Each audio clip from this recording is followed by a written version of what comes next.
Quando você ouve a palavra drone, o que vem à sua mente? Talvez imagens de pequenos aparelhos voando pelo céu, capturando belas paisagens com câmeras de alta resolução. Mas os drones são muito mais do que isso. Essas máquinas, também chamadas de veículos aéreos não tripulados, tiveram origem militar. Criados inicialmente para missões de reconhecimento e ataque, sem colocar vidas humanas em risco, hoje eles fazem parte de diversas áreas do nosso cotidiano. Na agricultura, por exemplo, drones ajudam agricultores a monitorar plantações, identificar pragas e até aplicar fertilizantes de forma precisa, economizando tempo e recursos.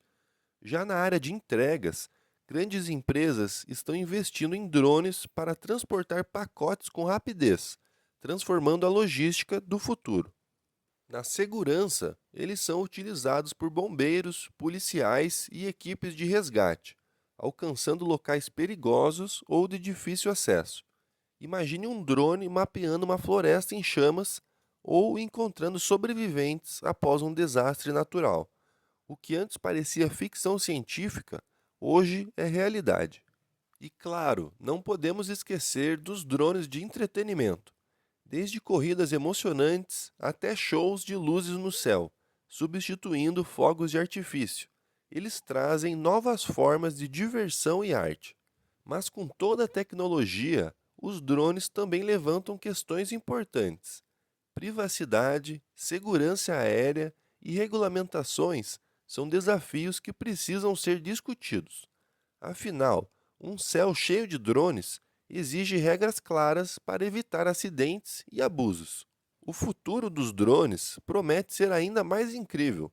Com avanços na inteligência artificial, eles podem se tornar autônomos, capazes de tomar decisões em tempo real sem intervenção humana.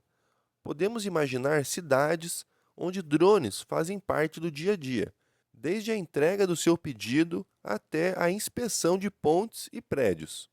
Os drones são o perfeito exemplo de como a tecnologia, quando bem utilizada, pode transformar a maneira como vivemos.